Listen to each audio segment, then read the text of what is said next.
पिछले एपिसोड में हमने बायतियान के बारे में जाना था कि वो डूगू फैमिली से आता है और उसके पास एक स्टोन भी है जिसके अंदर काफी सारी पावर्स मौजूद हैं। लेकिन बायतियान उस स्टोन की पावर से बिल्कुल पूरी तरह से अनजान है। वो बिल्कुल भी नहीं जानता कि आखिर वो स्टोन कितना ज्यादा पावरफुल हो सकता है। साथ ही उसे अभी पावरफुल बनना है ताकि वो एक पावरफुल कल्टीवेटर बन सके। इसलिए वो मार्शल आर्ट की दुनिया में भी कदम रख देता है ताकि वो एक पावरफुल कल्टीवेटर बन सके। जिसके बाद यहाँ से ये एपिसोड शुरू होता है। तो इस एपिसोड की शुरुआत में हम यिंग नाम के एक मास्टर को देखते हैं जो अपने लॉर्ड के पास आता है और ये लॉर्ड कोई और नहीं बल्कि वही था जिससे उस यंग मास्टर की फाइट हुई थी और वो उस टाइम उसके हाथों से बच गया था। तब वो लॉर्ड उस मास्टर से कह रहा होता है तुम्हें कैसे भी करके उस यंग मास्टर को ढूंढना है क्योंकि उसके अंदर डिमोनिक पावर्स है और वो अपनी पावर किसी भी मॉर्टल इंसान के अंदर ट्रांसफर कर सकता है। इसलिए तुम्हें ऐसे इंसान को ढूंढना पड़ेगा जिसके अंदर इतनी ज्यादा पावर्स मौजूद है। मुझे कैसे भी करके उस यंग मास्टर की पावर्स चाहिए। जिस पर वो मास्टर कहता है चाहे कुछ भी हो जाए आपको टेंशन लेने की जरूरत नहीं है, मैं उस इंसान को ढूंढ निकालूंगा जिसके अंदर उस यंग मास्टर की पावर्स है। दूसरी तरफ हम बायतियान और उसके दोस्तों को देखते हैं जो सभी आपस में जंगल में फाइट कर रहे होते हैं और ये एक फ्रेंडली फाइट होती है जिसमें सभी ने कुछ ना कुछ शर्त लगाई थी कि जो जीतेगा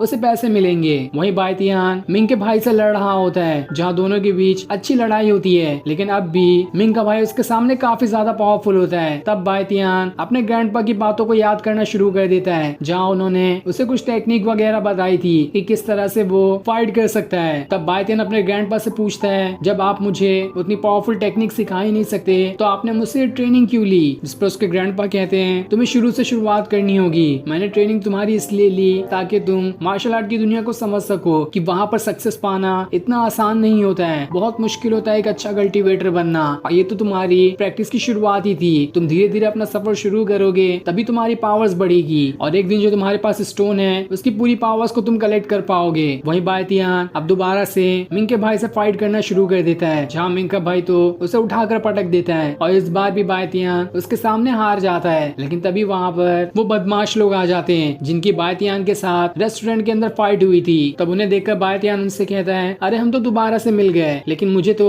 अभी अपने दोस्तों के साथ कहीं और जाना है इसलिए हम बाद में मिलेंगे। जिसके बाद वो वहाँ से जाने लगता है लेकिन वो छोटा और मोटा आदमी उसे रोक लेता है और उससे कहता है इतनी आसानी से तुम कहीं पर भी नहीं जा सकते, मैं तुम में से किसी को भी यहाँ से जाने नहीं दूंगा। ये सुनकर तो मिंग का भाई और बाकी सारे लोग उन सभी से फाइट करने के लिए तैयार हो जाते हैं। लेकिन इनकी फाइट होती इससे पहले ही वहाँ पर एक लड़की आ जाती है जो इनकी फाइट रुका लेती है और सभी से कहती है आप सभी शांत हो जाओ, मैं यहाँ पर आपका झगड़ा रुकाने के लिए आई हूँ क्योंकि मेरा यही काम है कि सारे लोगों के बीच शांति बनाए रखने का। तो क्या आप लोग मुझे ये बता सकते हैं कि आखिर आप दोनों का झगड़ा किस लिए हो रहा था, इसका मैं कोई ना कोई हल निकालने की कोशिश करूंगी। तब बायतियान का दोस्त उस लड़की को सारी बात बताता है कि ये मोटा आदमी रेस्टोरेंट के अंदर एक लड़की को परेशान कर रहा था इसलिए हमने इसे सबक सिखाया और आज ये हमें सबक सिखाने के लिए आ गया है, तो बताओ इसमें कि गलती किसकी हुई। लेकिन तब वो मोटा आदमी अपने एक साथी को बायतियान के ऊपर अटैक करने के लिए भेज देता है लेकिन वो लड़की उस आदमी के ऊपर ही अटैक करके उसे वहाँ से दूर कर देती है और इस बात से वो समझ चुकी थी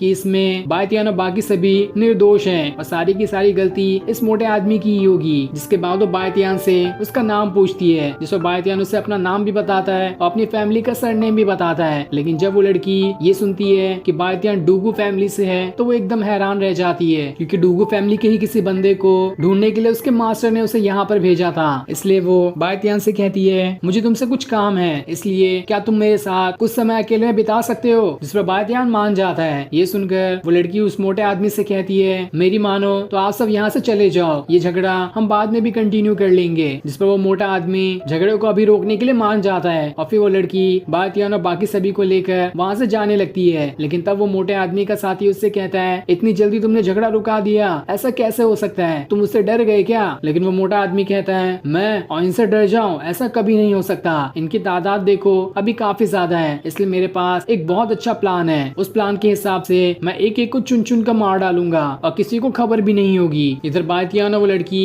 एक कमरे में आकर आपस में बातें करना शुरू कर देते हैं जहाँ वो लड़की बायतियान से पूछती है मुझे तुमसे एक आदमी के बारे में पूछना है, क्या तुम डूगू मूतियान को जानते हो जिसके पास एक स्टोन की पावर्स थी और वो काफी ज्यादा पावरफुल बंदा था। साथ ही उस लड़की के पास एक लॉकेट भी होता है जिसके अंदर से निकल रहा ऑरा बायतियान को सारी चीजें याद करने में मदद कर रहा होता है। ये देखकर वो उस लड़की से कहता है हाँ शायद मैंने ऐसे किसी इंसान का नाम तो बिल्कुल सुना है लेकिन कहाँ सुना है और किस लिए सुना है मुझे इसके बारे में कुछ याद नहीं आ रहा। तब वो लड़की उसे अपना बैज दिखाती है और उससे कहती है, देखो मैं सच में अपने सेक्ट से ही आई हूँ, मैं कोई जासूस नहीं हूँ, इसलिए तुम मुझ पे भरोसा कर सकते हो। ये सुनकर बायतियान उस लड़की का बैच लेकर वहाँ से दूर आ जाता है और उससे कहता है, ये बैच तो मुझे बहुत ज्यादा अच्छा लग रहा है, इसलिए ये बैच अब से मेरा हो गया। लेकिन साथ ही बायतियान इस चीज से परेशान होता है कि ये लड़की तो इस पूरे कॉन्टिनेंट के 5 सबसे ज्यादा जो होली प्लेस है उसमें से एक जगह से आती है, लेकिन आखिर ये मुझे क्यों ढूंढ रही थी? जरूर इसके अंदर कुछ न कुछ तो गड़बड़ी है, मुझे इस बात का अच्छे से पता लगाना होगा। जिसके बाद वो उसे उसका बैच वापस कर देता है। तभी उसे उसके दोस्तों के चिल्लाने की आवाज सुनाई देती है। इससे जल्दी से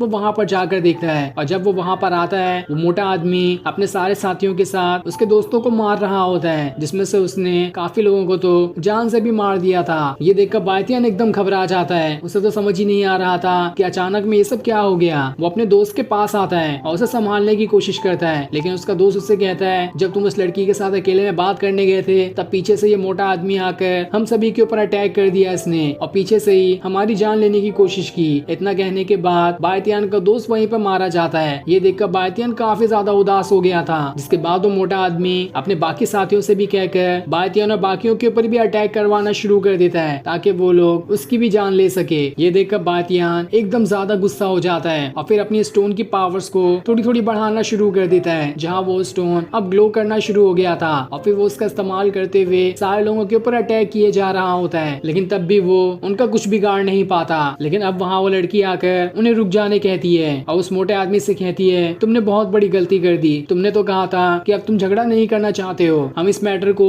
बाद में देखेंगे, लेकिन तब भी तुम यहाँ पर दोबारा झगड़ा करने के लिए क्यों आ गए? तब वो मोटा आदमी उससे कहता है, तुम गैंगस्टर को क्या समझती हो जो किसी भी लड़की की बातों में आ जाएगा? मैं तो तुम्हें उल्टा एक ऑफर देता हूँ, तुम मुझसे शादी कर लो, उसके बाद मैं तुम्हें अपनी तरह ही एक गैंगस्टर बना लूंगा। जिसके बाद देखते ही देखते उस मोटे आदमी के साथ ही और बाकी सभी के बीच दोबारा से फाइट शुरू हो जाती है और सभी एक दूसरे से लड़ना शुरू कर देते हैं। लेकिन इस फाइट में वो मोटा आदमी और उसके साथी काफी ज्यादा पावरफुल दिखाई दे रहे थे और वो सभी को इंजर्ड कर देते हैं। साथ ही बायतियान भी काफी ज्यादा पिट चुका था, लेकिन जैसे वो उसकी जान लेने वाला होता है इससे पहले ही वहाँ पर मिंग का भाई आ जाता है जो बायतियान को बचा लेता है। लेकिन तब उस मोटे आदमी का साथी वहाँ पर अपनी स्वॉर्ड फेंक देता है, जिस वजह से वो स्वॉर्ड सीधा सीधा जाकर मिंग के भाई को ही लग जाती है और वो उसके दिल के आर पार हो जाती है। ये देखकर तो बायतियान के गुस्से का ठिकाना नहीं रहता और फिर उसके अंदर से अजीब सा ऑरा भयानक निकलना शुरू हो जाता है। साथ ही उसके पास जो स्टोन होता है वो भी अपनी पूरी पावर्स को बाहर निकालना शुरू कर देता है, जो सारी पावर अब बायतियान की बॉडी के अंदर समा जाती है। और जैसे वो पावर बायतियान की बॉडी के अंदर जाती है, बायतियान सीधा सीधा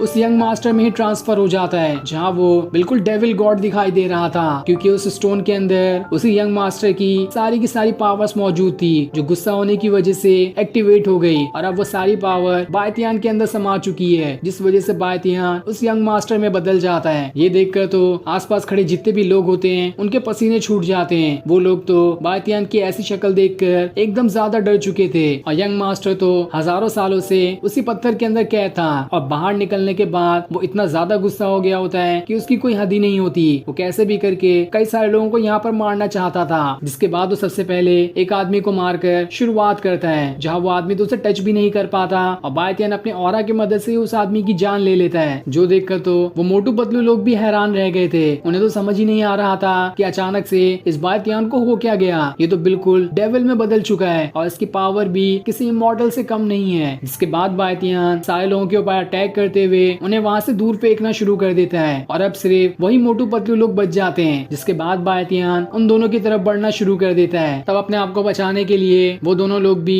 उसके ऊपर अटैक करने के लिए जाते हैं, लेकिन बायतियान उन्हें अपने पास आने से पहले ही अपनी ऑरा की मदद से उन्हें वहीं पर अटका देता है। जिसके बाद वो उनकी जान लेने वाला था। वो उनसे कहता है, कहीं तुमने अपनी पैंट तो नहीं गीली कर दी? मुझे तो तुम्हारे साथ थोड़ा और खेलना था, लेकिन अब क्या ही कर सकते हैं। तब वो दोनों लोग उससे कहते हैं, तुम नहीं जानते कि हमारी फैमिली कितनी ज्यादा पावरफुल है, अगर तुमने हमें मार दिया तो हमारी सारी फैमिली तुम्हारे पीछे पड़ जाएगी, तुम नहीं बचोगे। लेकिन बायतियान को इससे क्या फर्क पड़ने वाला था, वो एक सेकंड के अंदर उन दोनों की वहीं पर जान ले लेता है। तब उसकी ऐसी पावर्स देखकर वो लड़की भी दंग रह चुकी थी। वो समझ जाती है कि बायतियान असल में कोई डेविल है और ये वही डेविल होगा जिसे ढूंढने के लिए उसके मास्टर ने उसे यहाँ पर भेजा था। बायतियान के अंदर उस यंग मास्टर की जितनी भी डिमोनिक पावर्स होती है वो सभी समा चुकी है, जो कि अब दुनिया के लिए खतरा बन सकता है। इसलिए कैसे भी करके बायतियान को खत्म करना होगा और यही उसके मास्टर का ऑर्डर भी था, क्योंकि बायतियान के पास ऐसी पावर्स है कि अगर उसे उसे डीमन फॉर्म में मारा जाए तब तो वो कभी नहीं मर सकता।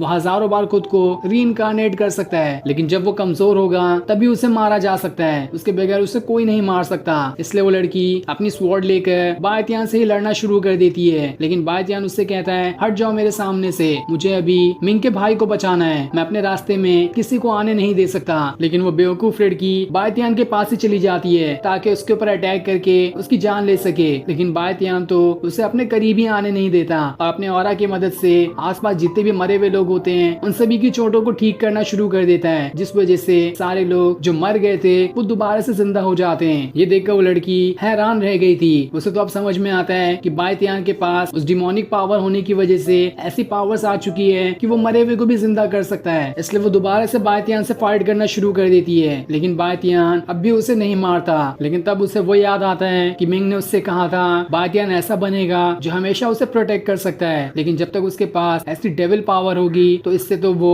मिंग के लिए भी खतरा हो जाएगा। इसलिए वो अपनी पावर्स को कंट्रोल कर लेता है और जैसे वो अपनी पावर्स को कंट्रोल करता है उसकी सारी डिमोनिक पावर दोबारा से उसी स्टोन के अंदर चली जाती है, जिस वजह से वो वहाँ पर भी होश हो जाता है। साथ ही अब मिंग के भाई को होश आ गया था, इसलिए वो जल्दी से बायतियान के पास आता है। तब वो लड़की उससे कहती है मुझे तो लगता है कि तुम सभी को दोबारा जिंदा करने के चक्कर में बायतियान ने अपनी जान दे दी है। ये सुनकर मिंग का भाई भी एकदम घबरा जाता है और वो बायतियान के लिए वहीं पर रोना शुरू कर देता है और फिर ये सीन दिखाते ही ये एपिसोड यहीं पर एंड हो जाता है। Thanks for watching.